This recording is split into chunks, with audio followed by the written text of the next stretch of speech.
Praise the lord. Priya దేవుని బిడ్డలారా, ఉదయకాల సమయంలో మరి మేల్కొన్నారా?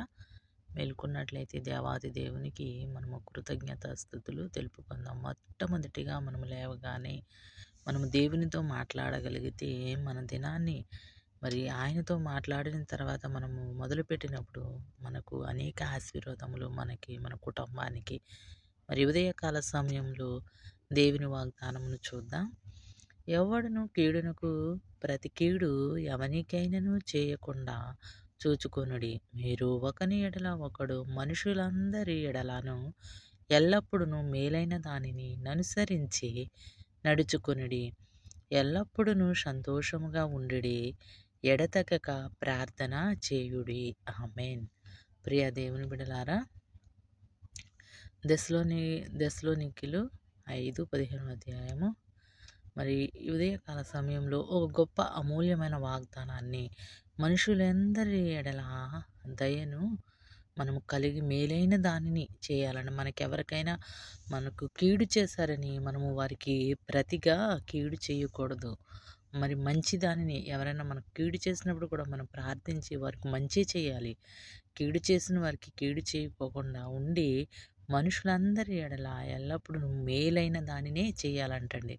మనము ఎవరమైనా సరే, మనకు శత్రువులు ఉన్నా, మన పట్ల ఎవరైనా కీడు చేశారని మనం బాధపడనవసరం లేదు. కానీ దేవుని ఎదుట మనము క్షమాపణ అడిగి, ప్రభువా వారిని కూడా క్షమించండి అని మనము ప్రార్థన చేయగలిగితే మనకెంతో ఆశీర్వాదకరము.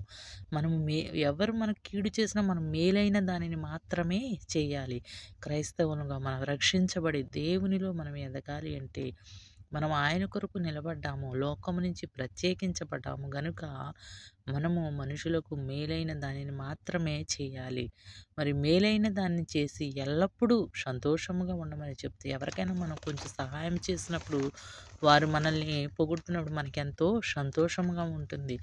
దేవుడు కూడా అదే చెప్తున్నాడు, మీరు మేలైన దానిని చేయండి, మేలైన దానిని అనుసరించి నడుచుకొనుడి.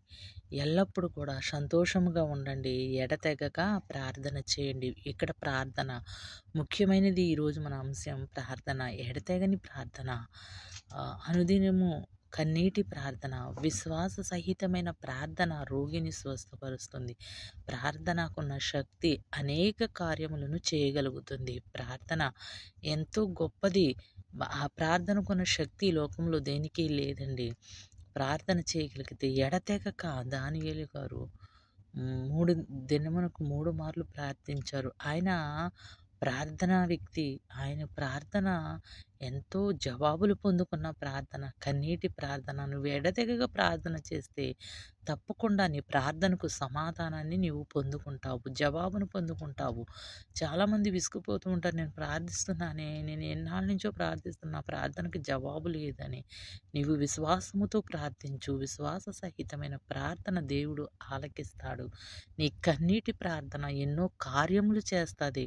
నీవు ప్రార్థించు అనుదినము. నీకు సమయం ఉన్నప్పుడల్లా, ఇప్పుడు ఈ సమయాన్ని చేయాలని కాదు కానీ ఎప్పుడు సమయం దొరికినా నువ్వు ప్రార్థించడానికి ప్రయత్నించు. ఈ లోకానుసారమైన జీవితాన్ని జీవించడానికి కాదు కానీ వ్యర్థమైనవి చూస్తున్నాం ఫోన్లో, ఎన్నో వ్యర్థమైనది. ఫోన్ ఆన్ చేయగానే టైం అంతా ఫోన్కే ఇస్తున్నాం. కానీ ఒక్క 10 నిమిషాలు ఎప్పుడు సమయం దొరికినా దేవునికి ప్రార్థించి చూడు. నువ్వు ఆయనతో మాట్లాడుతూ ఉండు.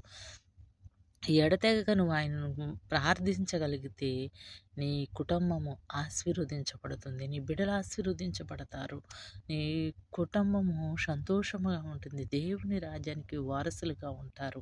ప్రియ దేవుని బిడ్డలారా, ఈ ఉదయకాల సమయంలో ఇప్పటి వరకు నేను ప్రార్థించలేకపోతే ఈ దినాన్ని ఎడతెగని ప్రార్థన మనకి ఎంతో అవసరము. ప్రార్థన, కన్నీటి ప్రార్థన అనేక కార్యములు చేయగలుగుతుంది. నీకు అసాధ్యమైన కార్యములు ఏవైనా ఉంటే ప్రార్థనలో పెట్టు. విశ్వాసముతో ఉపవాస ప్రార్థనలో ఉండు. అది ఎలాంటి కార్యమైనా సరే తప్పకుండా జరుగుతుంది. ప్రియ దేవుని బిడ్డలారా, అనేక కార్యములు పొందుకున్నాను నా జీవితంలో. పొందుకున్న బిడ్డగా నేను మీకు చెప్తున్నాను గనుక, దేవుడు ఇంతవరకు నామకార్థంగా చేసావేమో, పెదవులతో చేసావేమో, కానీ ఎడతెగక ప్రార్థించి చూడు. నీ శత్రువులకు కూడా నీవు మేలు చేసి చూడు. ఎవరైనా నీకు శత్రువుగా ఉన్నారా వారికి మేలే చెయ్యి, కీడు చేయొద్దు. దేవుడు చెప్పినట్టుగా మనం నడుచుకున్నట్లయితే అనేక ఆశీర్వాదములు ఎల్లప్పుడూ సంతోషంగా ఉంటాం. నీవు, నీ కుటుంబం, నీ బిడ్డలు తరతరాలు సంతోషంగా ఉంటారు గనక మరి ఈ ఉదయకాల సమయంలో ఈ వాగ్దానాన్ని పొందుకునే ప్రతి ఒక్కరు కూడా ప్రార్థించండి. మీ జీవితాలు, మీ కుటుంబాలను ఆశీర్వదిస్తాడు దేవుడు. ఈ చిన్న వాక్యం దేవుడు దీవించునుగాక. ఆమెన్. ఆమెన్. ప్రార్థన. మహాపరిశుద్ధుడా, మహోన్నతుడా, నీ ఘనమైన శ్రేష్టమైన నామాన్ని బట్టి నీకు స్తుతి స్తోత్రాలు చెల్లించున్నాను ప్రభువా. ఈ ఉదయకాల సమయంలో అమూల్యమైన వాగ్దానం చేత మాతో మాట్లాడిన దేవా నీకు వందనాలు ప్రభువా. నీకు కీడు చేసిన వారికి మేలు చేయమన్నావు, సంతోషముగా ఉండమన్నావు ప్రభా. ఎడతెగక ప్రార్థన చేయమన్నావు తండ్రి. గొప్ప అంశాలను ఈ దినము మాకు ఇచ్చినందుకు మీకు వందనాలయ్యా ప్రభా. నీ యందు భయభక్తులు కలిగి నీ కొరకు జీవించే బిడలుగా మమ్మల్ని సిద్ధపరచమని అడుగుచున్నాను తండ్రి. ఎడతెగక ప్రార్థించే బిడలుగా మీరు మాకు తోడుగా ఉండండి నాయన. అలాగే ప్రభా, ఉదయ కాలంలో ప్రయాణం చేస్తున్న ప్రతి ఒక్క బిడ్డను మీరు దీవించి ఆశీర్వదించండి. హాస్పిటల్లో బలహీనముగా ఉన్న బిడ్డలను కూడా మీరు స్వస్థపరచండి నాయన.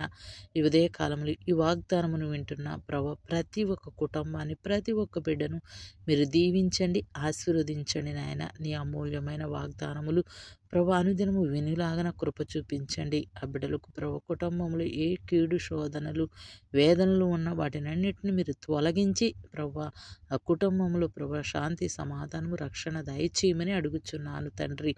నేను ఎవరైతే బలహీనతలతో శోధించబడుచున్నారు ప్రభువా, వారి బలహీనతల నుండి విడుదల దయచేయండి. మీ గాయపడిన హస్తమేసి ముట్టి స్వస్థపరచమని అడుగుచున్నాను. నీకు అసాధ్యమైనది ఏమీ లేదు నా తండ్రి.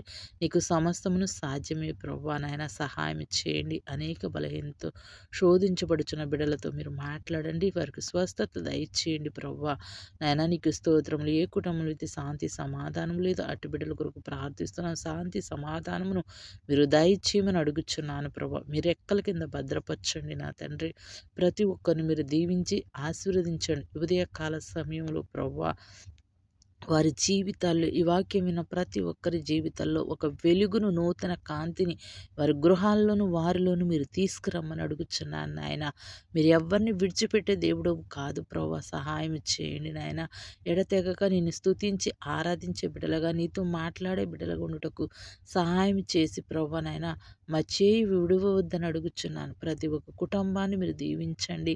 ప్రతి ఒక్కరిని మీరు ఆశీర్వదించి ఎన్నికలే నన్ను మమ్మలను మీరు జ్ఞాపకం చేసుకోనమని ఉదయకాల సమయంలో ఈ ప్రార్థనకు ప్రతిఫలము దయచేయమని యేసు పరిశుద్ధ నామమున అడిగి వేడుకొంచున్నాం తండ్రి. ఆమెన్. ఆమెన్.